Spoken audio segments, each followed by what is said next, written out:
All right, so this week we are discussing a horror film. This is a supernatural horror film directed by two Australian YouTubers from the channel Raka Raka. Of course, I'm talking about Talk to Me. This is, if I'm honest, a film that I saw a trailer for over a year ago, and I was like, I don't really have much interest in that. That looks like it's going to be silly. And let me tell you, audience, listener, viewer on Instagram, it's not very silly. It's actually quite scary.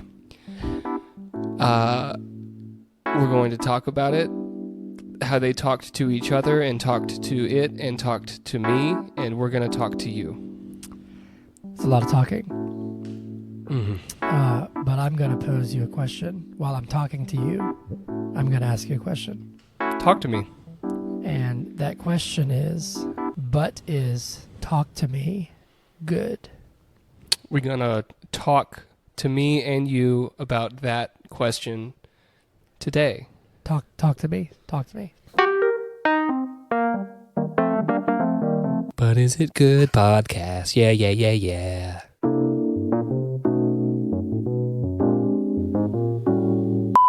Hey, Zach. Talk to me. Hey, Hunter.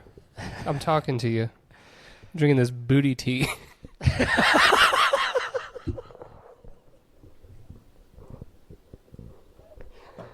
Please go the entire episode and don't actually explain what it is. Drinking this booty. Every time I take a sip, I'm going to just be like, oh, it tastes like X. Y, you know. Amazing. I have a sore throat and I'm drinking booty tea. How are you, Hunter? Welcome. Good. Hold on. Before this is more important. Welcome to the But Is It Good podcast. I'm your host, Zach Olson. And I am your host, Hunter Callahan. And Zach, I'm good. I'm quite tired. Actually, it's been a very busy weekend. But a good one. Had a show on Friday, a hometown show, which was a lot of fun. I saw a friend of the pod, Brooks, yesterday, actually. We had lunch. That was fun. He was down this way house sitting, so. And then, just been kind of taking it easy today. We're catching up on sleep. I'm trying to stock up on sleep because we have a big week this week. Me and you. We do have a very big week coming up because on Wednesday we are driving about 60 miles to see Oppenheimer in 70mm, and the showtime is 11:10 p.m. So that's actually better than I thought. That was like 11:50. So good. Yeah, 11:10. And it's since it's on 70mm and there's just not enough space for previews. There are none. Okay. So we'll be getting out at roughly 2:10 in the morning. Yeah. Mm-hmm. And I think our plan that we've discussed is to... Because then we got to drive like an hour, right? Right. So we're going to be getting... It's going to take us a while to get out of the mall at 2 in the morning. I think is going to be like a pretty creepy place. I don't know, can we just wander? Or do we, are there like gates up? I don't know. I guess it'll be closed, yeah. Anyways. Yeah. We probably won't get back until well after 3 a.m. And we usually both get up at about 5. So our plan is to just eat some Waffle House and not sleep. Yeah. Right? And then maybe just sleep during the day. Probably just crash. I might take a half day. We'll see. Yeah. Half my team is actually in Boston, so there's only like 3 of us in town right now at work. So I might just be like, maybe I'll just take a chill pill. Mm-hmm. But I'm excited. I'm very excited. Me too. Alec still hasn't seen it. We're going to see it with my buddy Alec and Holly. He's coming with, so they're coming with us? Yeah. They set the whole thing up. That's why we're going. Cool. He's like, we're going to see it. Because he was also mad when we didn't get to see it last time. I can imagine. And he was like, we're going to see it on this day at this time. No one else wants to come because that's ridiculous and they're not like as into this as we are. Do you want to come? And I was like, I do, and Hunter does. Yes. So we're going. That's all, dude. Sick. I'm really excited. Zach, how are you? You said you're feeling bad, but how's things? Good? Life good? Well, yeah, things are good. I've felt like So last week I was a little sick, and I just haven't gotten better. And it turns out I have a sinus infection, and, Fun. sinus infections suck. Get better before Wednesday. Yeah, that's the plan. So we're doing Talk to Me. A good friend, Ethan, texted us and asked us if we were going to do this one or if I was too afraid. And the answer to both of those questions are yes. You said that you saw this trailer and thought, that looks silly. I saw this trailer and I thought, hell no, I don't want to see that. Okay, so let me defend myself a little bit because Alec and I actually went to see Barbarian last year. Mm-hmm. Yep. And in the Barbarian showing, there was a trailer for Talk to Me. And it wasn't the subject matter of the movie, I guess. It was the way it was portrayed in the trailer. It was just like this fucking frat party, and then there's this haunted hand at the frat party, and I was like, that seems kind of silly. It seems like a really obvious metaphor for drugs. Sure, yeah. So it seemed weird to me, right? Mm. And I just didn't think I would be interested in it. And then now that we've seen it, I can tell you that I was interested in it. Yeah. You can go first, actually, because you saw this yesterday. What was your first thoughts? And actually, this is your episode, so I'm going to shut up now. You can take it. Okay. I thought it was really well done. Hold on a second. Stop talking. I just realized what your name is on this fucking thing. Your name, you say, on Riverside, it says your name is Hunter Callahan. Identity theft is not a joke, Zach. Okay? Bears beats Battlestar Galactica. Okay. Sorry. Wait. What would your version be? Your version would be John Mayer, The Color Green. Actually, it'd be Harry Styles now, not John Mayer. Oh, really? Okay. Yeah, which I think makes you angrier. No. Really? Why would I be angry because someone has bad taste in music? Well, I would say that you would say Harry Styles has a worse taste in music. Do you think John Mayer is better than Harry Styles? I don't. John Mayer, don't you? No, I don't think either of them are particularly groundbreaking.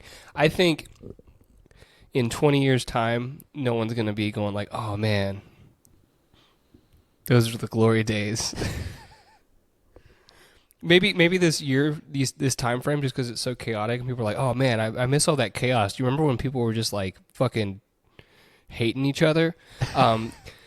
But they're not going to be talking about John Mayer or Harry Styles. I don't think. We'll see. It. Pull this up in 20 years when I don't care anymore. I'll do that. All right, your first thoughts.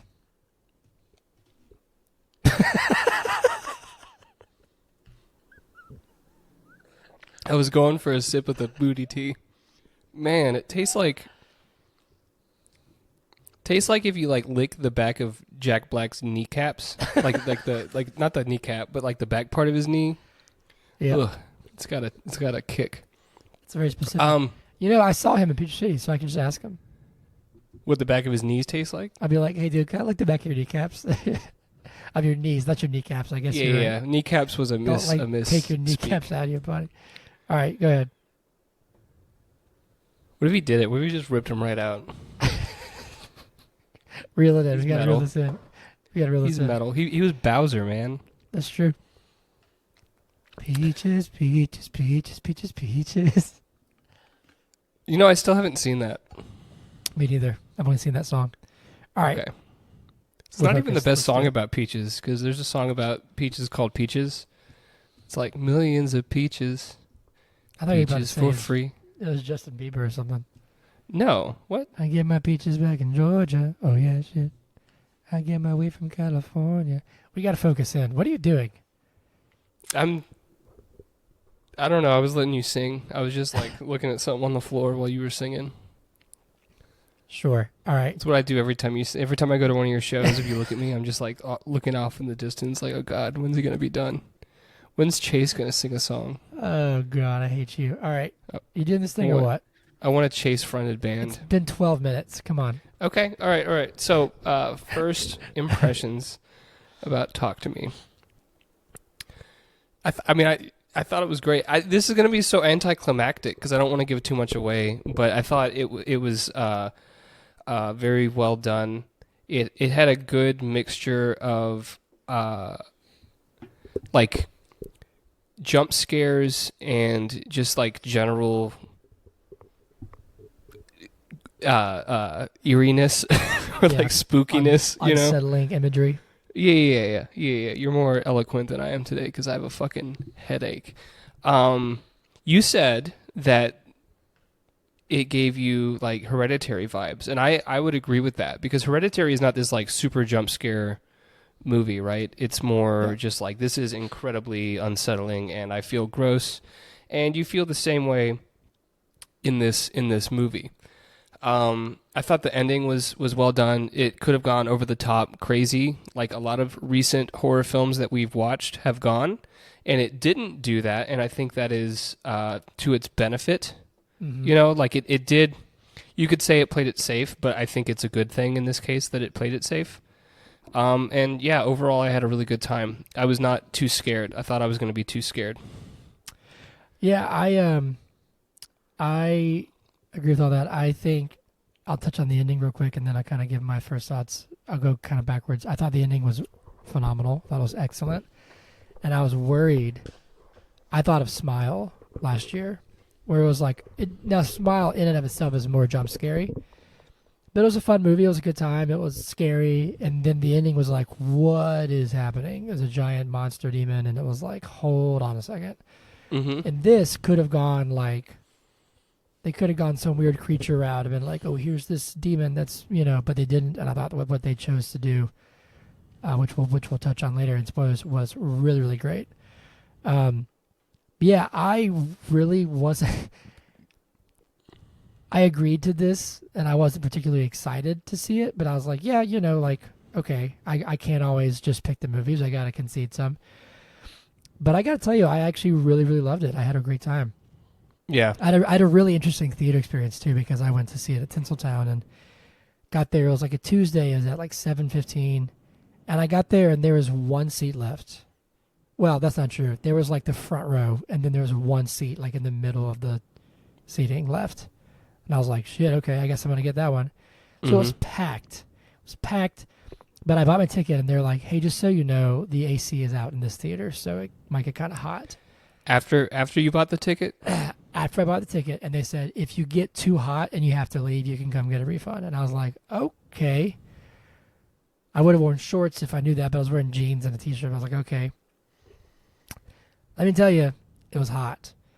You luckily, it was like an hour and a half movie. By the end of that movie, I needed to go take a shower because I was like soaking wet.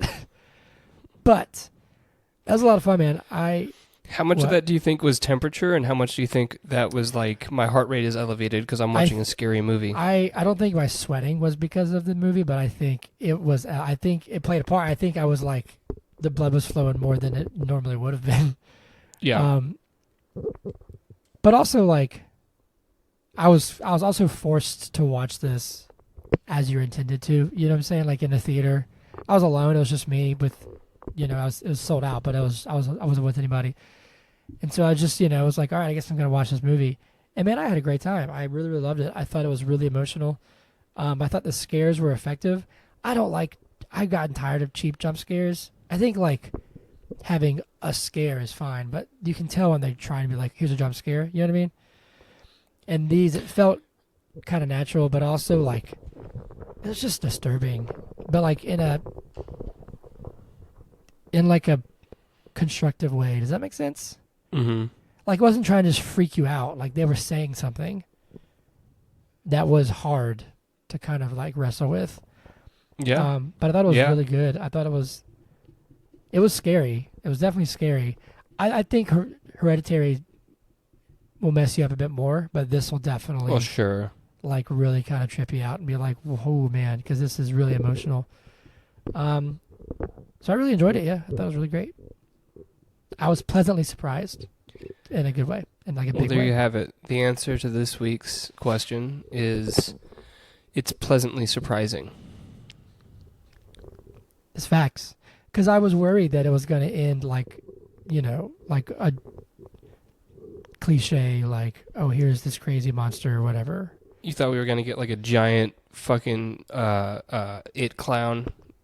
So, something. Yeah, like, and there was a part where I thought it was happening, and it ended up being different.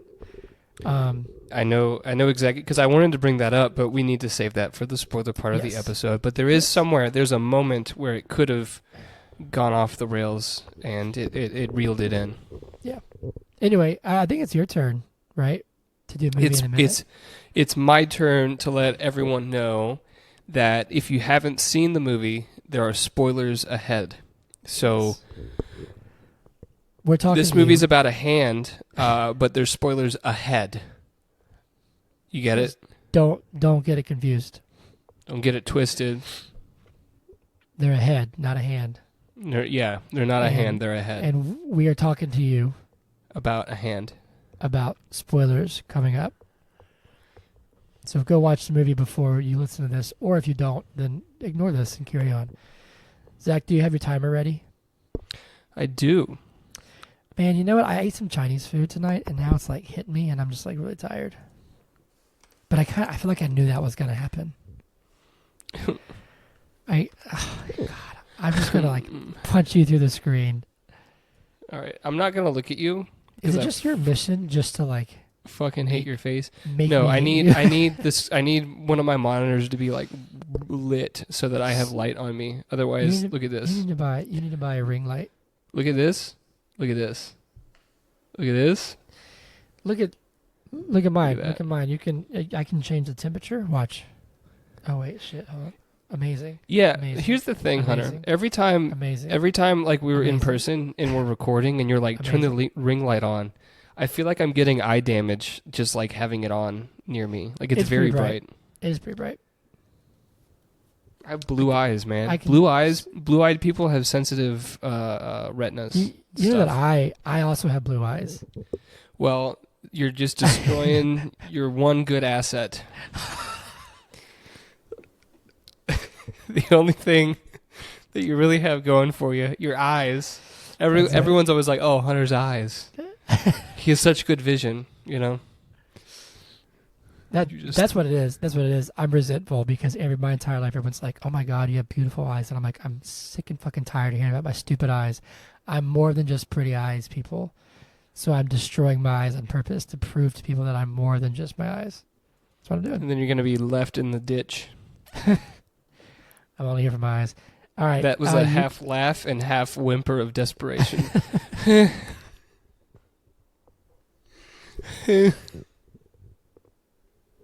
Okay, sorry. We can carry on with the episode now. Movie in a minute. Yeah, movie in a minute. Zach's gonna do a movie in a minute. Talking to me. He's gonna talk to me about this movie in just 60 seconds. Talk to me. Talk to First, you. I'm gonna get a sip of booty juice.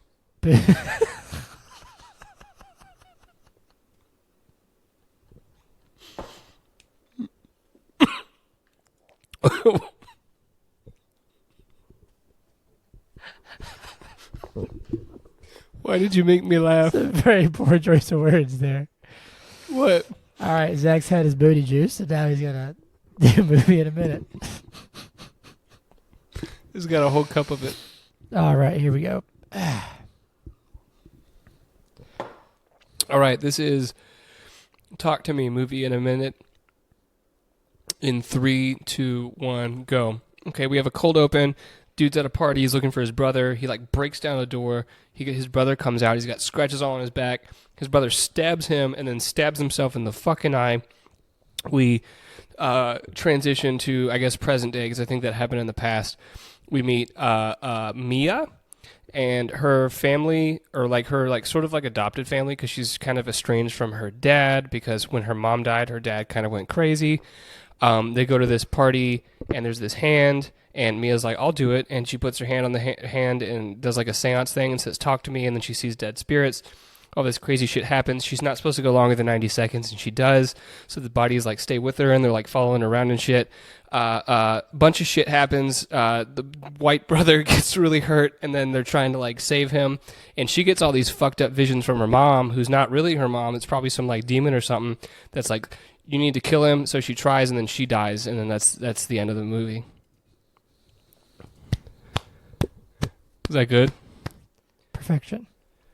Amazing. Shall we dive in, sir? Here. Yeah. Here. First, are we shaking hands? No. Grab it. Talk to me. I let you in. Now. All right, now we can do it, right? Isn't that let's see what I did? Do you see what I did there?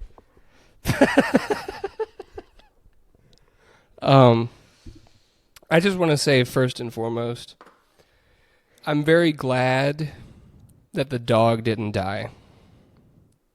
Because anytime they have a dog in a horror movie, or like any animal for that matter, it seems like in the past 3 years they're all dying. Yeah, I thought he was gonna kill the dog when he was making out with it or whatever. Yeah, he's gonna snap and be like, and I'll be like, no. Right.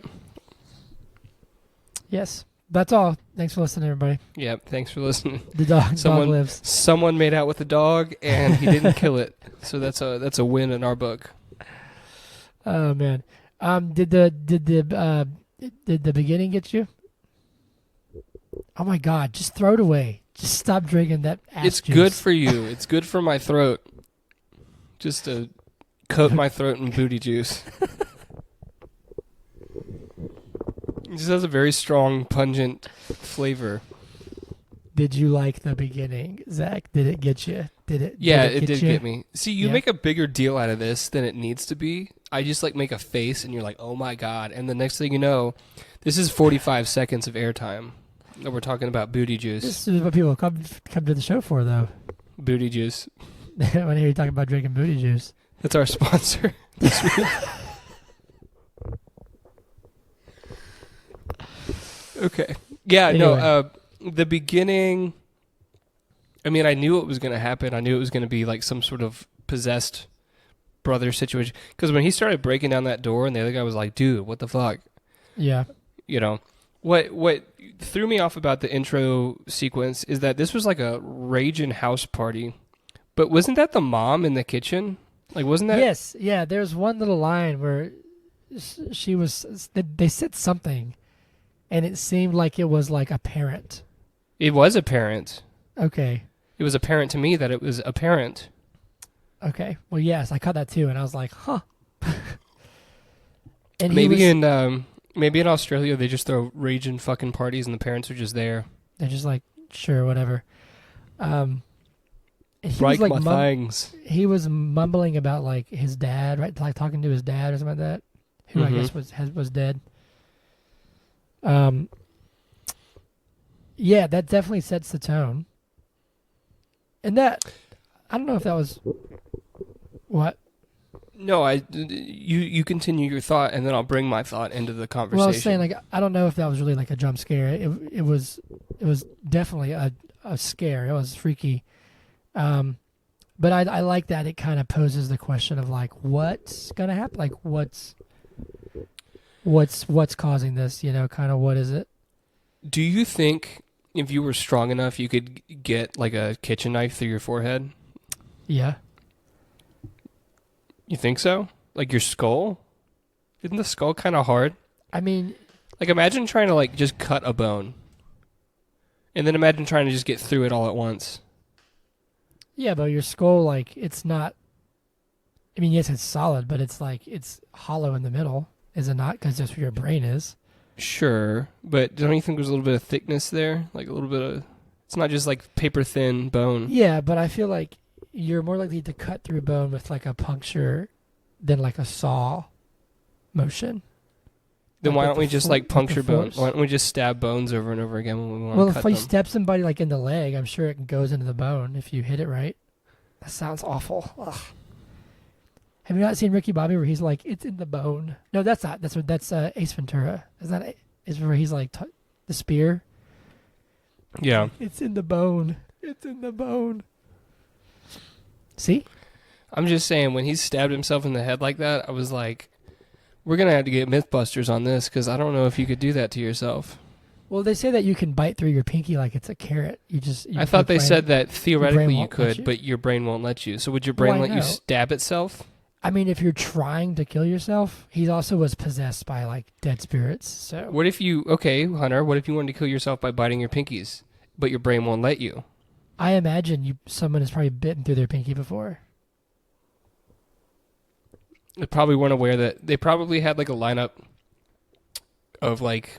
Sorry, we can continue. I'm gonna get off this. It's fine. What? Do you want to see this train of thought where this goes? Yeah, okay, sure. So you get a lineup of carrots, and then your finger's in there, but it's painted orange, just like a carrot. And so you don't know what you're biting, and then so your brain can't like jump in and say no, but it's your own pinky. Yeah.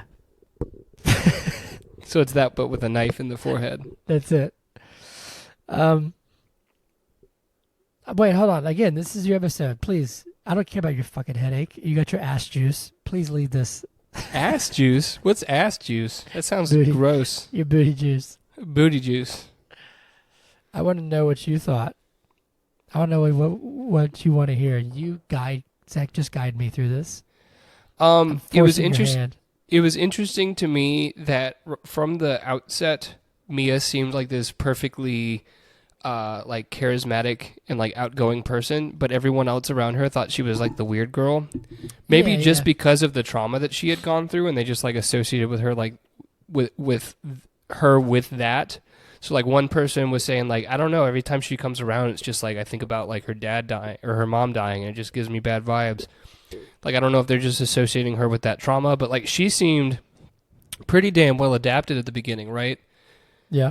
And it seems like if she had been more accepted by those around her, maybe she wouldn't have resorted to the drug seance, which is, yes, you said it in the outset, or like in the intro section, but that was totally like it's a metaphor for like heavy drug use at parties, right?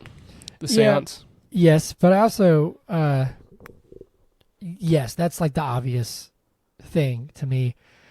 But also this movie just to me is about grief and about like coping. And about, for sure. And about like feeling isolated but also like that connection, which that hand can kind of be, you know what I'm saying? Like What? Your face is, she wants connection so badly that she turns to this thing that's literally reaching out to her, even though it's like a harmful thing that's not actually going to help her. Well, she doesn't know that it's harmful because she's seen videos where other people have done it.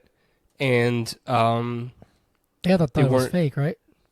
Well, they thought it was fake, but they also weren't like permanently harmed, right? They went home and they went on and lived their lives. It wasn't until her mom spoke to her that she became like truly addicted to it, I think. Yeah, and she stayed too long, right, when she first does it. But yeah, I think she has that vulnerability though of that unresolved trauma, and the like not knowing. And I'm sure there's a, you know, she said that her mom accidentally overdosed, but there's probably like a gut feeling of like, was it accidental? You know, like, right? And then an unwillingness to kind of face that. Sure, leaves her open to like manipulation from other things or coping, that kind of stuff. And then through that coping mechanism, she was almost like hand-fed the story that she wanted to hear, and then she became addicted to that rather than like facing reality. It's kind of like, and I don't know if you want to open up about this, you know, this is your thing, but you know, we have an open floor. You're addicted to meth. And and at first it was just like a recreational, like let's do meth every now and then. But when you met all of the Bee Gees one night, now it's every night Hunter's like, let's talk to the Bee Gees. I'm like, we're not doing meth tonight, Hunter. Go to bed. Do you want to open up about this? No, I don't. It's too hard today. Just go talk to the Bee Gees again. I don't do meth, and if you struggle with it, we're sorry for joking. But no, yeah, like it's one of those things that I thought it kind of showed her kind of journey through the. I can't. Every time you drink it, it's sour. It's like half a lemon, so it's very sour. Even when she's like shown point blank, like her dad's like, "This is what happened. This is the truth. This is what happened." She's like, like you said, wants a different story. So what she's doing, the way that she's coping, it provides it for her, and they're like, no, he's lying. She's like, oh, obviously that must be it, you know. Man, that's one part that did make me chuckle a little bit when she sees her mom like in the window, and her mom's like, he's lying. I was like, okay, come on, you know. Well, it's funny because like to us it becomes pretty clear, I think, that it's not really her mom. Sure. You know, I think maybe at first you're like, oh, I wonder, like, did the dad do something? Did the dad kill her mom? Is that what this is going to be? And then you start to see that her mom starts getting like more and more like bloated and like wet and like, you know what I'm saying? Like more and more dead, actually. You know what I mean? Like, and so it. But, you know, I think by that point in the movie, we know that, because think about the just raw emotion that her dad has when he's sharing that suicide note with her. That's like him being very vulnerable and like, you know what I mean? Like, I don't know, when she said he's lying, I had no thought cross my mind that the dad was actually like evil. Yeah. You know? Yeah, that also like that. Well, yes, because also they went and saw. I can't remember when this happened, but they went and see the guy from the beginning. The guy the brother that lives, that gets stabbed, and he starts saying stuff like, you know, he was seeing things that would look like their dad, and so you kind of, are told that like this thing like quote unquote shapeshifts and can appear like the whatever is most effective to the host, right? So you kind of know that it has that ability. You think it's one thing? No. I was just saying, like, whatever was possessing me, and that might have been more than one thing. Might have just been like a constant open door to whatever that kind of purgatory limbo is, or whatever. But when her dad like came in the room and like looked dead, you know what I mean? You're like, well, obviously this is not real. This is it became real pretty damn quick. Yeah, and I could see that start lining up, and I was like, oh shit, oh no. That was a really good scene, and it was really effective, and it was awful. But it was interesting because, and we can go back to the beginning in a second, but sorry, I almost just died. I wanted to backtrack just a little bit because I said it became real pretty damn quick. Because her dad didn't die. Her dad survives. Yes, her dad doesn't. Well, there's a theory that he doesn't, but... Well, hold on, because when Jade goes to the house, she sees him and he's still alive. He's still alive, yes. And then when she's at the very, very end, she's dead, you know, and she's watching her dad get on the elevator and leave. So what's the theory that he did? There's a theory that's like he's dead and that he's getting to like leave. And he's getting to go to the elevator and go up and leave. I took it as he survived, but there's a theory that he like actually, because you also see Riley and her, you know, his family and Jade like leaving too. So right, and they're alive. My first watch, I took it as he lived, but yeah, like I'm not sure where I was going with that. You messed me up. Sorry, shit. Sorry. No, I think that was a really good scene. I think, even though you could kind of see it coming, it built it up in a way that was like, oh, this is gonna suck. Oh, I know what I was gonna say. That was fascinating because that was when I was thinking like. I thought about the beginning. Well, no, that wouldn't make any sense. But I was thinking, oh, is this gonna like? Is she gonna destroy her own life?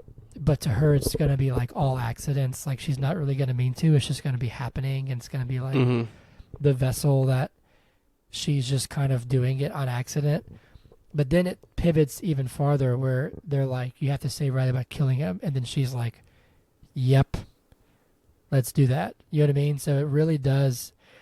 I was interested to kind of see where they took it, and that she kind of became a willing conduit to it. You know what I mean? Yeah, I thought that was. I don't understand. I guess when you're like possessed like that, because I think it was like in a way a sort of possession, right? Where she was like, she let it in, right?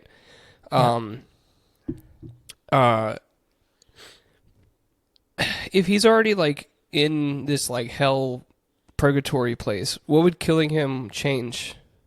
It wouldn't. It would keep him there, I think. That's kind of what I Right. took it from it. So, like, that was the spirit saying, like, trying to trick her to be like, we want him. But why would she think that that would free him? I guess like because she legitimately wanted to like she wasn't like, yeah, I'm evil now, let's keep him here. She was Well, like, what can we do to save him? And they said the only thing that you can do is kill him. Wasn't You know it, what I mean? Wasn't it her mom that said it? And she was like, They're- I'll take care of him. Yeah, I guess you're right. And so, like, Man. that's the point where that's her vulnerability of saying, like, I'll believe, whatever she says. Wasn't like a scary scene, but it was definitely one of the most unsettling when she's literally sleeping in bed, and her dead mom is like spooning her, and it's just like this like corpse. I don't know, that creeped me out. Yeah. I want to talk about one thing that I thought they could have done, and I'm glad that they didn't. So, it's like pretty early on in the movie, they're talking about the hand. They're like, oh, it's like a medium's hand that's actually encased in the like plaster or whatever. So there's actually a hand underneath. And they're like, yeah, we don't know where the other one is. Ooh, I thought when her dad said, there's something that I need to show you that your mom left behind, and it's just as much yours as it is mine, I thought he was going to pull out, like, the right hand. And, like, I thought her death was going to have been because she was dealing with the same shit. Yeah, like somehow she connected or whatever. Right. And I'm kind of glad that they didn't do that, that she was just, dealing with life and couldn't handle, her story was separate. Like, because it's not about this fucking interconnected universe of like, let's make 9 Insidious movies. No, this is about Mia's trauma and how she like mishandles it, right? Which is great. That's what a horror movie should be. I think. It's not, and it's not even about the hand either. Like, that's just kind of like the way that it's portrayed. Yeah. You don't know, you don't find out about the hand. We don't need to know about the hand. Well, we see the hand again in Italy, I think. Yeah, somewhere. I thought it was like Mexico or something, but yeah, like there was a lot of routes that they could have gone that, like, in a brainstorm would have been like, oh, whoa, that would have been crazy. But in execution might have been like, what?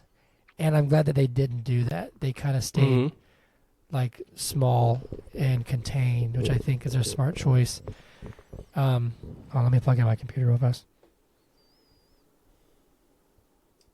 What'd you think of the first possession scene? Like when we finally see it? Because they did a ton of practical stuff too. Like, there's not really a crazy bunch of CGI stuff. It was, well, what specifically are you? Because like when you say, "What did you think about the first time it happened?" I'm thinking about she turns her head and there's a dead person in front of her. yeah, the like. But like when you say like bloated practical effects, what are you? Well, like, I know that like their eyes, that was all practical. Was it just like colored contacts that they it put was on their just- eyes? Yeah, just the like lenses, but also just like. At one point, you see her pupils like crazy dilate in real time. Was that practical? How'd they? No, so I actually saw a thing, Okay. and it was the two brothers, and they said that was the one. That was like one of the only actual VFX things that they did. But they talked about like that scene and like the angles of that they picked for the character, like the movements and kind of the sound design as far as like when she was possessed, like you heard water because that person drowned. I thought that was really like all of that came through to me pretty clearly when I was watching it. Sure. It was interesting to me. I didn't understand why. So like when Mia, every time that she said talk to me and I let you in, I felt like she wasn't choking, but both Riley and Daniel were like dying for a minute. Yeah. And I don't know. You know what I mean? Did you notice that? Like both of them were like, especially Riley. Riley? Poor Yeah, Riley. Riley. What was funny is like about that is like Mia's like ghost. That's her first one. Just like basically told everybody like they like him, like they want him. Right. They even said like run, run, run. Yeah, that's not even a fault of the movie. It's just like you just kind of like, please don't let him do it, and of course they do. But right. It was interesting. It was interesting showing like that montage of them doing it over and over and over and over again. You know? Yeah. It's interesting. It's a drug party.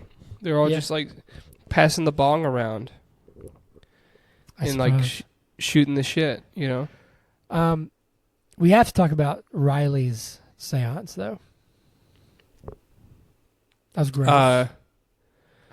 Yeah. So there's a 90-second timer. Seems like a pretty arbitrary number because I'm pretty sure the first time, which I guess the first time that Mia does it, I mean, she's got shit following her after that. So maybe this isn't. But like, she doesn't smash her head against a fucking table. No, but they also do say like, oh, she went like 5 seconds over. Shouldn't be a big deal. But also maybe it's because Riley's so much younger. You know? I don't know. Maybe. He's more frail. I was thinking... Sorry, I almost just choked. I was thinking it had to do with body weight. Like, he doesn't have enough like muscle mass to like combat the ghosts so they can take over. Think about like when you're drinking or doing drugs. If you're a bigger person, you can do more. You can do more drugs. And if you're a skinny little guy, you can't do as many drugs. That's true. That's true. So he does what, 50 seconds, I think?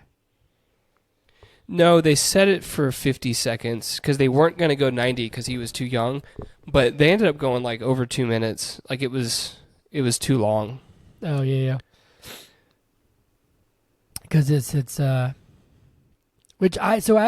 think that well, hold on. Maybe. I think that maybe that's the only time that she actually did talk to her mom. Well, I don't know. So you think that was her mom? I because think anytime. Sorry, no, you can continue. I think if her mom makes an appearance, it's got to be just that one time because I think about how Riley reacted. Like Riley saw her mom. It seemed like he was like, "Oh no," like, you know what I mean? Yeah. And she was like, "No, just do well, it." It was also his first time seeing a dead person sitting right in front of him. True. I don't know. Continue. Could have been not because she even says like, I didn't, you know, I wasn't trying to hurt you. You know what I mean? It's established at the beginning of the movie that the reason they only go 90 seconds is because if they stay too long, they'll want to stay and they'll want the body. And in order to get the body, or I guess get the soul, they have to kill you. Right? Mm-hmm. So it's established pretty early on that like all the spirits are evil, unless that was just them trying to like scare people, you know, just be like, ooh, spooky ghost story stuff. You know. But so with that logic set, if we take it at face value, I think that it may very well have been her mom, but I don't think it was her mom as she knows her. Like, it has her mom's memories, and it knows everything about her. It knew her nickname that she went by, you know. But and her like ex-boyfriend that spends the night and then she sucks on his toes. He even says like, I don't think it's really our loved ones. I think they just know our experiences and they try to play on that, right? Yeah, because he says like because he even says like they're like in our heads, they're in us, they know right what we true facts. Right. So I don't know. It may have been her mom. I mean, it was her mom's body, right? But I don't think to say like, oh, that first time it was probably. I think that was them planting the seeds because they knew that these kids were just going to keep doing that over and over again. But if they got a weak one and tried to make it like hold on and keep it inside for long enough, they could, you know, score a W, and they did. They ended up getting a 1 in the score column because they killed her. This is true. I thought that like that whole scene where he like beats himself up or whatever was like that part reminded me of the school classroom scene in Hereditary where he like breaks his nose. Yeah. And then some because Riley keeps going, and the eye, when he like tries to pull out his own eye. Yeah, that was messed up. That was definitely like, and then when he's in the shower, like bangs his head against the bed, like there's some pretty gross, and it's the sound of it that got me, where I was like, this is disgusting. Mm-hmm. But that was brutal. I mean, that was definitely, and that's where it's like, it's not jump scary, but it just like is really disturbing. Yeah, it was super disturbing. What'd you think though of the whole of when, I don't know his name, Daniel? Is his name Daniel? The boyfriend? Yeah. Yeah. When he goes Daniel. and spends the night. And she sucks on his toes? Yes. Are you talking about that specifically, or like what about it? Yeah, like that scene. Well, like that whole dynamic, obviously, like she's obviously still interested, it seems. Well, and I think it's alluded to that he's also interested, because the first time he gets possessed, he looks at her and then starts like touching himself. That's right. You know? Yeah. So it seems like he has some feelings that he's suppressing. I wonder if it was the same spirit that like possessed her and made her suck on his toes. I wonder if it was the same spirit as the one that possessed him and made him make out with the dog. I don't know. Maybe. You know? Well, that's the thing. Like, well, it doesn't seem like it's just one spirit, but I really liked the like how the old was it a man or a woman? Like the old ghouly ghost person that was sucking on the toes before you saw that it was Mia. Mm-hmm. How it sort of came out of a shape that was already there. Did you recognize that? Did you in the that? corner? Yeah, that was really, really like well done. Unless that person had been sitting there the whole time. Maybe. But that was like one of the things where it's like, it was like the scene in Hereditary where she's like on the ceiling. Right. You know what I mean? Where like it's there, and it's like if you can find it, then you're just like, oh shit. Man, I found it pretty fucking quick the first time I watched it, because it's so this was like just a black object in the corner. Yeah. That when you're like, especially like seeing it on like a pretty nice TV screen, you can tell that it's a human. Oh yeah. Just like the grandmother at the beginning. That's like, dude. Yeah, that's where I was just like, pause. I'm going upstairs. Like, I was like, no.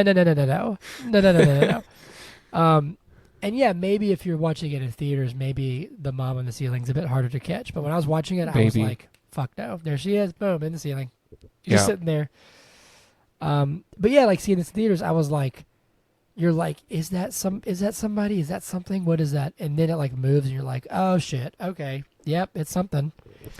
You could hear the noise with the object in the corner before it even started moving. And I was like, I audibly in the theater went, Yeah, like there's something there. And I'll tell you what, that's when I was like, because when it moves, it's just this like black figure. You can't really see much. Mm-hmm. It looks kind of grotesque, but you can't really tell like what it is. And for a second there, I thought, oh, this is going to be like the monster of the movie, right? And it ended up not being, and I was glad that it wasn't that, because I was like, this is where it's going to become some like Insidious type ghoul. Sure. Like, you know? Or like the thing from Smile at the end of the house, which was technically the mom, right? But anyways, I want to ask you, I assume you've watched some YouTube videos and gotten some additional insights. Some, not a ton, but yeah. So around that time and from then onward, it's not just Mia seeing spirits and being talked to by spirits. There's like reality shifting shit going on. Like her thinking that she's being actually physically attacked by her dad. And at one point, doesn't she think she's like running away from something, rescuing Riley, when in reality she's just walking towards a fucking highway? Or am I making that up? in my head. There's like more stuff that goes on that's like her reality is different than everyone else's, it seems like, right? Yeah. I'm trying to. Well, there's the toes, right? And then there's the toes. There's the toes, and then there's the getting attacked by her dad. And then I don't know if she thinks she's saving Riley by taking him to the highway, but in the sense of she believes she has to kill him to save him. Mm-hmm. But what's your question? Was that your question? Just what do you think changed? Like, how could the things possessing her change from just like I see them and they're there? Because at first I thought it was like she's seeing spirits that are actually there, like in the house, right? But then it changed to where they were able to like alter her reality, right? Do you think that was like a step too far? Do you think it worked? No, Did it make sense in the context of the film? To me, it did. To me, it was just it was solely personal. It was like all within Mia. Sure. In the sense of like, it was her unresolved trauma with her mom and like that wound and the desire to have a different story to it. Does that make sense? That like opened up that door. One, she stayed too long, but yeah, they were able to say, hey, we can take this. The spiritual like, this is how we can get to her. And it's like, it's her mom saying, hey, do all these things. It's, that's not your father. He's not who you think he is. Mm-hmm. I think because it was her mom, that's what allowed it to kind of take hold of her, I guess. When she did the seance in the hospital room, and the little girl said like, "I let you in," and then she saw like all these like naked people just like rubbing on Riley, which was really weird. Do you think that was real, or do you think? So that's something that I don't know. Was like, okay, because when Mia dies, she just goes to like this blackness, and then a light shows up, and that's and she hand. follows it, right? Yeah. Yeah. She wasn't thrown into this like hell. You know what I mean? Yeah. So I'm not sure. And also, how do you get to this place? Is it somebody who's died because in association with this hand? Is that how you get stuck in limbo? Because that little girl, why was she there? You know what I mean? Yeah. See, that's the part that doesn't really matter, because like we get what the film was trying to tell us, and it comes across clearly. But it does make me wonder, like, in this world that they created, how does that work? And it's just a question I have. Because the little girl says like, I can take you to him, like I know where he is, which almost sounds like she has the abilities to like navigate it and be like, well, I'm not there, but I know how to get there. You know what I mean? Yes, but if this evil spirit was able to make it look like her dad was like attacking her in the room, then that little girl, it might not have even been that little girl, right? It could have been like this evil spirit that had shapeshifted. And so that's the idea of, could this be just one spirit? But also we see, like you said, tons of spirits torturing Riley. But also, yeah, like, I don't know, like, the first person that Mia sees is the person who obviously drowned. They're like bloated and there's sounds of water gargling and stuff. And it's like, well, that person didn't die with the hand; they drowned.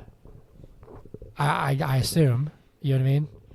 Right. So there are some questions as far as like how all that works. Unless the hand made them drown, like it maybe, yeah, made them jump in the pool. So, like, in theory, the guy from the very beginning should be there, too, right? Yeah. That would have been interesting if we had seen him, if we had seen him in there. Maybe he's in there and we just didn't catch him. Like, in that, like, field of bodies, maybe he's in there. Yeah. $4.5 million budget. Isn't that... Yeah, that's nuts. That's awesome, I mean, it looked great, didn't it? Last little thing before we wrap up. At the end, when Mia's walking through the hospital, right? So she jumps in front of the car. She wakes up in the road, and she then kind of appears in the hospital, and she's like trying to talk to people, and no one will answer, no one can hear her. And then she sees her dad leaving, which, whether you want to believe it's him, he died, and he's like getting to like leave limbo, or if he's like survived and healed and he's leaving. But then we see Jade and Riley, because I also saw a theory that Jade pushed her. I saw that theory too. What's interesting about the final result is that when she looks back, the wheelchair is empty. So you think that both her and Riley have been hit by the car, because you see she gets up, right? But she looks back at the wheelchair and it's empty, and there's people like running to a body, and so you think it's Riley's body, not hers. But where the fuck, like, Jade would have had to like run in, scoop her boy up, and then like kick her. I don't know. Like it's a good ending, but it the mechanics of it. It's like when Tom Cruise was about to get hit by the train, and he was locked, he's handcuffed at the steering wheel, and then all of a sudden he's out. You know. Yeah. That train was coming. You know. Yeah. You gotta suspend disbelief a little bit. I took it more as like Mia jumped more than like she was pushed by anybody, personally. So you think she, at the last second, said, "Screw this, I'm gonna kill myself"? Maybe. I mean, she could have stabbed Riley in the bed and didn't. So she had something that was stopping her from killing Riley, you know? Yeah. It's just, she seemed like... she was like all in. Well, just like how her mom in her note said, like, you know, normally I'm hopeless, but today I'm full of hope. It seemed like she was like, had a purpose, like she could fix things, you know? And so it's just weird that she would in that moment just like say, "Oh, I changed my mind." Yeah. And when she comes to, she's not like, "Yeah, I did it. I jumped in front of that car." Yeah. She's confused and she's not sure what's going on, you know? So I don't know if I buy that theory. Yeah. But my question was going to be, she sees Riley leaving, like the family, like leaving the hospital, and he looks well, like he looks better. Do you think that was legit? Do you think he survived? Do you think, and how to get well so fast? Because I have a theory, but I want to hear what yours is. Well, if her dad, who had been like stabbed in the chest, and Riley, whose face was like really, really messed up, are both leaving the hospital, it would seem to reason that a lot of time has passed and that her spirit just hadn't wandered into the hospital until then. You know, she was probably... Yeah. Have you ever heard of like a sensory deprivation chamber? I think like, so, yeah. You're laying in like salt water that is so saturated that like it feels like you're just floating, and there's no sound and there's no smells or anything. You're just like, you can't sense anything, and it's like time doesn't really pass.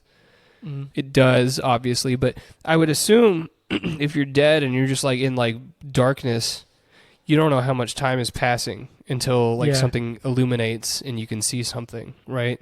Yeah. Well, that's kind of the idea that I had, not in the exact same functionality, but in the sense of like time jump, and she's dead, so like how can she really comprehend that in the first place? You know what I mean? Right. Like it's like waking up, you've slept 8 hours, but it's like an instant. So she's just like, oh, or like she's kind of outside of time anyway now because she's dead. Sure. You know what I mean? So like, so yeah, I kind of took it as just, oh, time has passed. Which was, I think, your first hint of she's dead. You know, like this is an impossibility. Well, when no one was like, it seemed like she was trying to get Jade's attention, like when she got up after getting hit by the car, allegedly, and Jade just wasn't turning around, which could just be because she was like, "Fuck that bitch, she tried to kill my brother." But it also seemed like other people around weren't like responsive to her, so...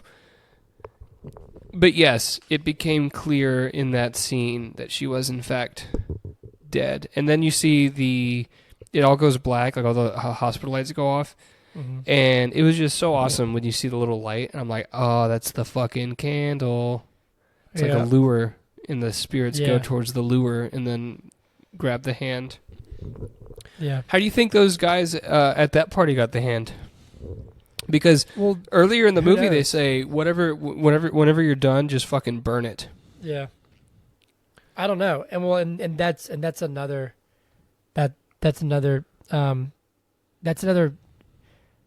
more support to the time jump theory that like it's just been going on and on and on, like the cycle just continues. I thought that was a really strong ending. That could be in the past if she's outside of time. She could be going backwards. Yeah, very well. Like that's super interesting. I don't know if let me look this up. I'm gonna see if we're gonna get a sequel. You can wrap it up. What's your final thoughts? Wrapping it up. It's got like a 90. Paper. It's got a 94. Yeah, and it has made quite a profit on its budget. I just don't know. I mean, 24.8 million, I guess that warrants a sequel. It's 5 times the production cost. It's pretty good. You wanted me to talk, didn't you? Well, no. So listen to this. The directors have already shot an entire. Oh, it's not like a feature film, but like a prequel about Duckett, who's the guy at the very beginning. Okay, so now we're gonna get the hand universe. Well, they said that they shot it. It's told entirely through mobile phones and social media. The EHU, the Evil Hand universe. And says that they've actually written a lot of scenes for a second film. So I wonder if they're going to give us a sequel. Interesting. Anyway. You think they're going to tie it into like Paranormal Activity eventually? God, please no. Well, Zach, I guess I have to ask you the question, don't I? Yeah. So, we said a lot of things. Excuse me. You've done a lot of talking to me. I've done a lot of talking to you. So my question is, is Talk to Me good? Yeah, it's a good movie. I know it's not October yet. In October, we usually do spooky things. October is spooky month. I wouldn't be surprised if this is the best horror movie that we watched this year. Yeah, this is a good one. Let me just say that. It was a good movie. Very good movie. Well, there you have it, folks. Talk to Me is a good movie and arguably the best horror movie that we'll watch this year. So we'll see. Let me walk that back real quick because when we did Midsummer, that was also really good. So, but best 2023 horror movie. Yeah. Well, good deal. Shall we do Every Movie Sucks? Yeah. Every movie sucks. What's the thing in that Auntie Donna skit where he's like, "Oh, yes." Do you know what I'm talking about? I think so. Yeah. Broden? Broden? You didn't say there was custard. What'd you say? Like, take me to Naughty Town and I'm done or something like that? What'd you say? Take me to Naughty Land and the carriage by 3. Or no, he says, bring the carriage round. I'm gonna be in Naughty Town by 3 or something like that. But he like stutters and it makes it more funny. Have you ever had eggs? Fuck, man, they're sick. Okay, I got one. I read this one earlier, but did I say this on air or what? Were we recording it? I don't think we were recording yet. Okay, I'm gonna say it again just in case. This is the first one. It says this is Mia Lafont, half star. I love horror movie. It's singular. I love horror movie, comma, but fuck this. I hate. Almost made me wreck my car. So my question is, how are you watching this? Yeah. Have you seen those ads? I don't know if this is like a targeted thing, but I get these ads for like this, like, you can have AirPlay in your car. You just put this thing on your dash, and I wonder if they're like watching it on that, because it always ends that ad with like Hulu. And it's like, why would you watch Hulu while you're driving? Yeah, you that's fucking dangerous. idiot. You butthead. Okay, Ash Ketchup 99 says, Nice. "Don't talk to me about this." Let's see here. This is Shane, half star.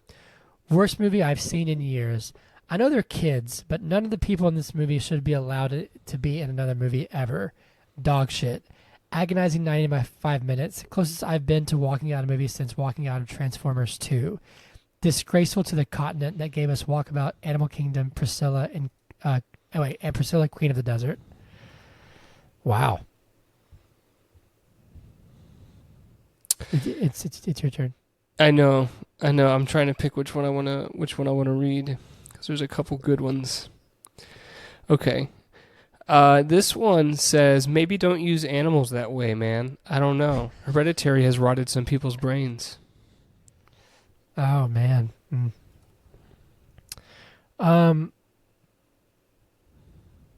Wait. Oh, wow. This says, this is Gabby, half star. This will be my last one. I actually think... Hold on, wait a second. I actually think we should stop writing horror that explores personal trauma because none of you know how to make it interesting. Ouch. Maybe people just don't like dealing with their personal trauma, so it's hard for them to... I'm not going to speak on anyone's personal shit. Here's something that we didn't discuss at all. I was going to see if it's the same thing, but go on. A great setting piece of like, oh, this is where we are in the world. This review says, "We get it, you're Australian. We don't need to see a dead kangaroo," in all caps.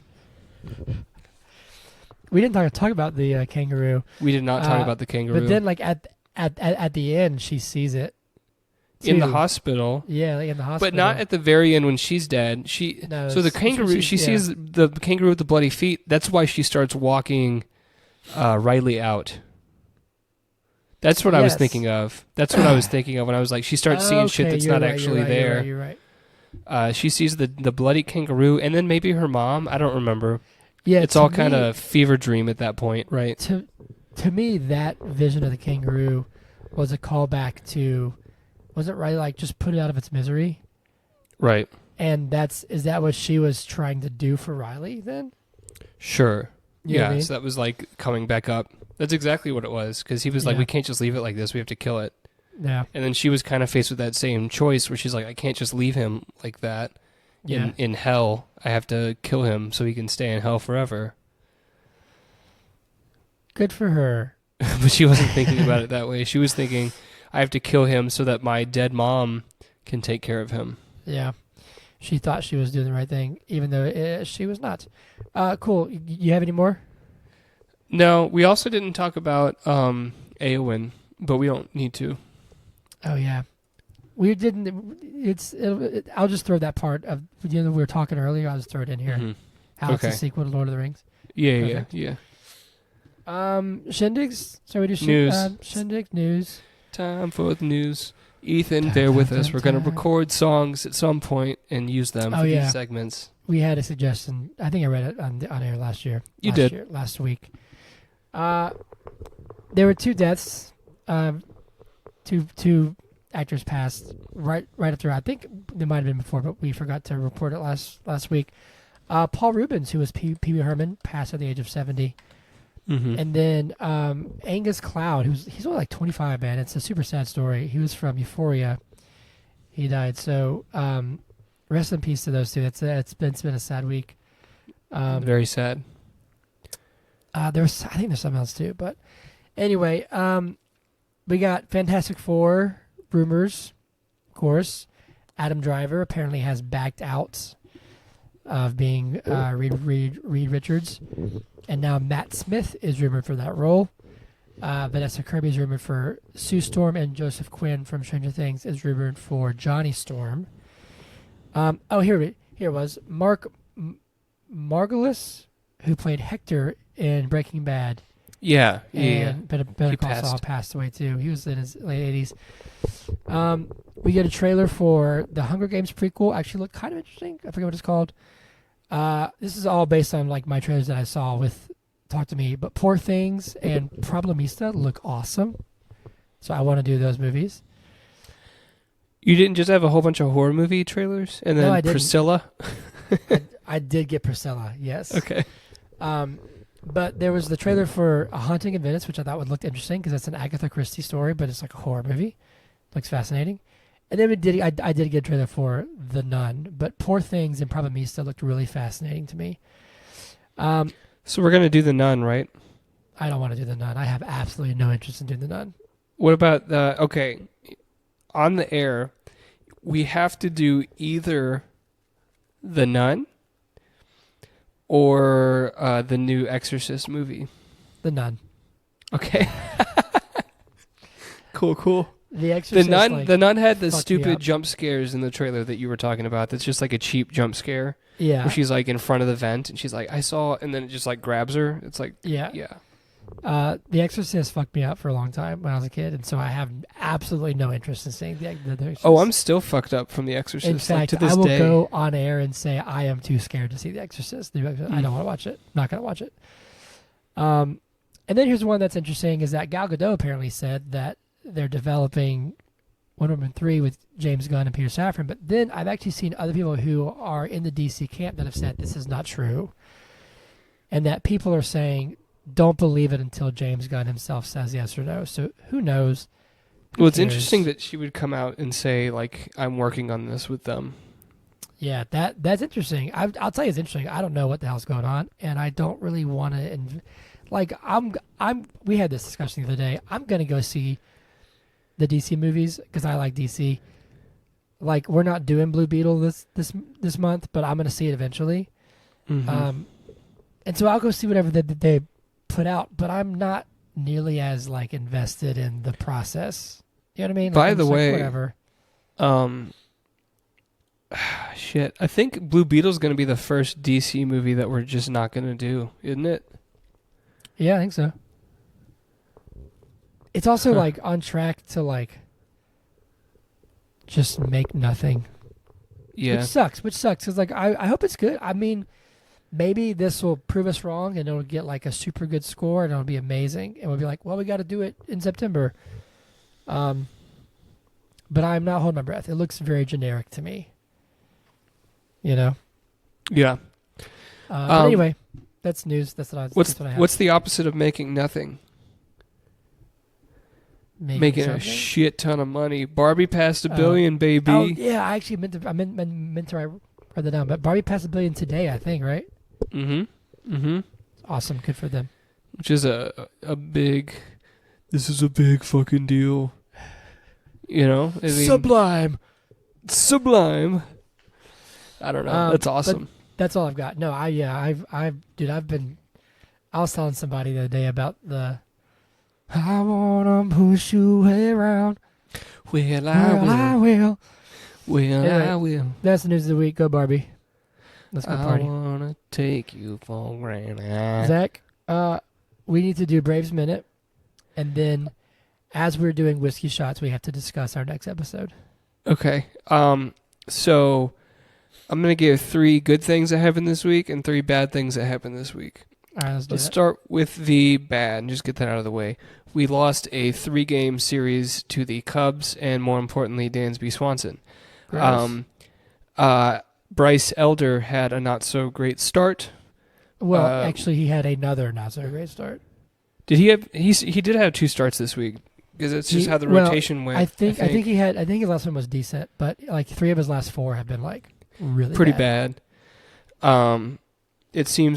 It seems that there is some regression back to the mean because, you know, his statistics have said all season that he shouldn't be performing as well as he has been. Yeah.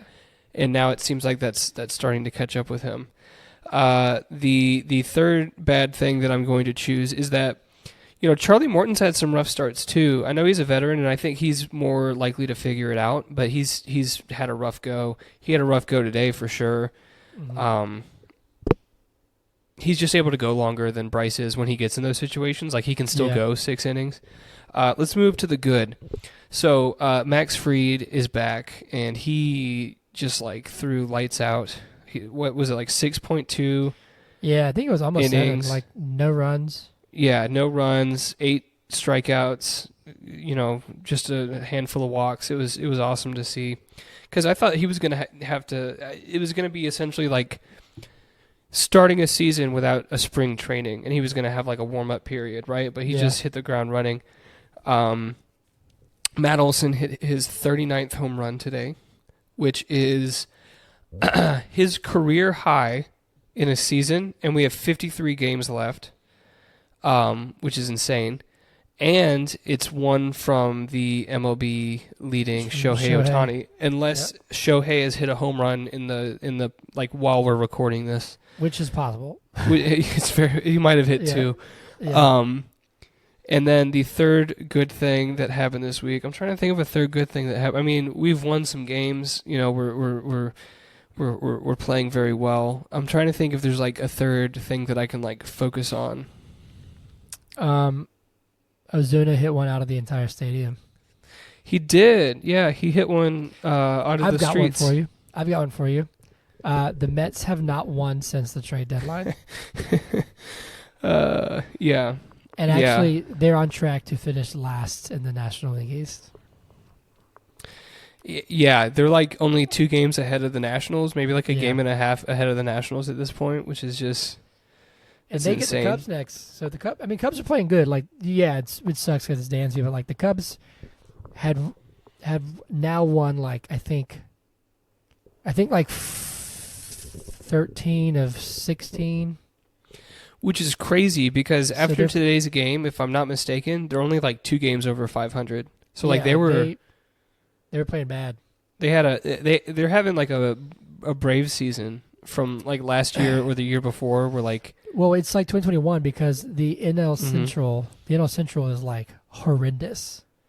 So like they're still in the playoff chase, but just because their division is like the worst. Yeah. But anyway. So you have it. There's our my Braves minute. Zach, that's very brave. Bravest thing I've done all week. All right, so as we're doing whiskey shots, which I have my whiskey ready. Next week we're going to be doing something a little different. We talked about this a couple times on the podcast as a joke, and we're going to try it. Next week we're doing a mystery episode, and if it's funny and if it's good, we might do it every couple months and alternate.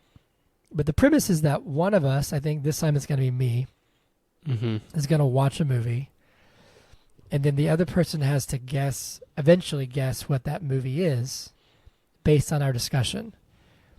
But the thing is that the person has to has to be involved in the discussion as if they know what the movie is. Sounds like whose line it is. Whose line is it anyway, or something? Yeah, it's going to be a lot of improv on my part next week of just like trying to play along and see if I can like find like a seam and just like work along with it. You know what I mean? And just So we got to set some ground rules. It'll be my episode.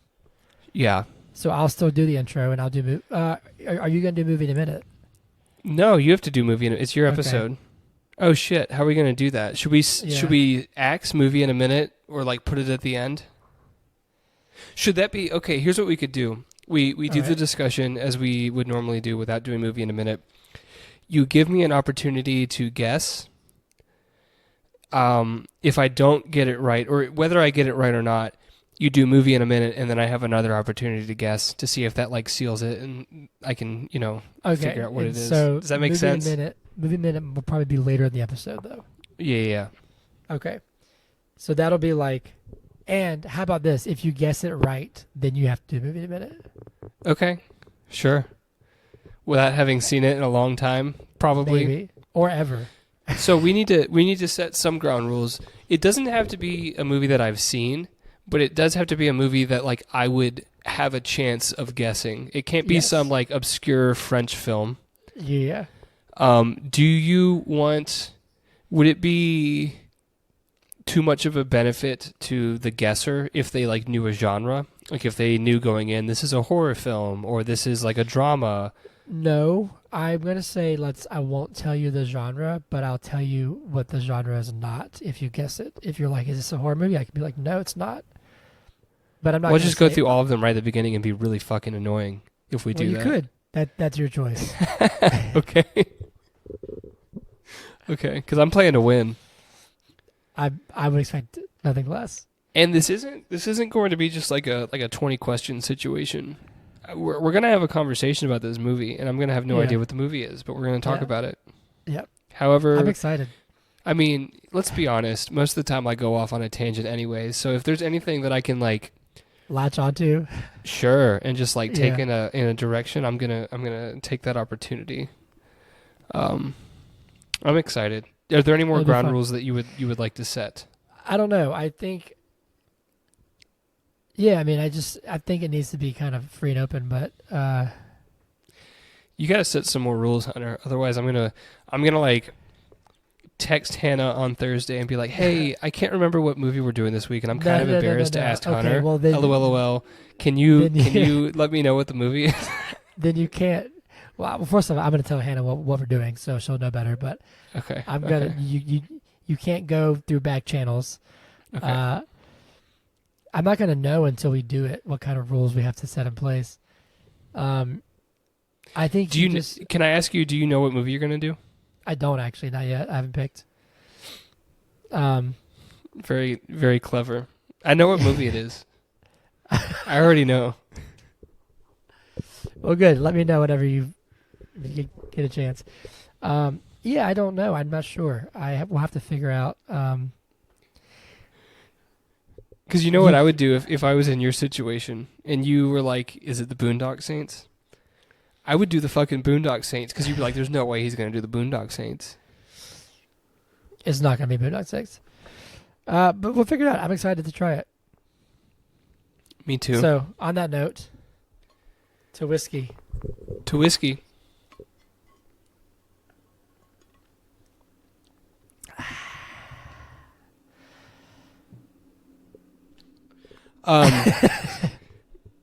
Where can they find us? They can find us on Instagram, TikTok, and YouTube at But Is It Good Podcast. You can find us on X, or whatever the hell it's called now, at BIIG Podcast. You can email us. I'm going to change this, at But Is It Good Podcast. Let me double check. We have multiple email handles. We have biigpodcast@gmail.com. We have butisitgoodpodcast@gmail.com. I want to make sure it's But Is It Good Podcast, or is it But Is It Good? I thought we had like 3 or 4 of them, baby. So you can do butisitgoodpodcast@gmail.com. You can do butisitgoodpod@gmail.com or biigpodcast@gmail.com. But But Is It Good Podcast. It's long, but you can do that one. Any of those, please say hello. I'm going to post as the time of this is released, the schedule for August was posted yesterday, Sunday. So, yeah. Anything else? If you may have already said this, but our schedule for the month is going to be dropping soon. If it's not dropped already by the time this episode's released, yeah, it will have been yesterday. Well, there you go. Sunday. So I'm speaking about the past, which is now. That it? Yeah, that was it. I'm done. I'm done. I give you so much support every time you talk. I'm like, that was such a good thing that you said. I'm really glad that you said that. Is that what you do? And then I speak, and you say, was that it? Are you done? I couldn't tell if you were finished or not. I want to end the episode so you don't burn your eyes with the ring light. Okay. All right, bye. Go. Bye. But Is It Good Podcast? Yeah.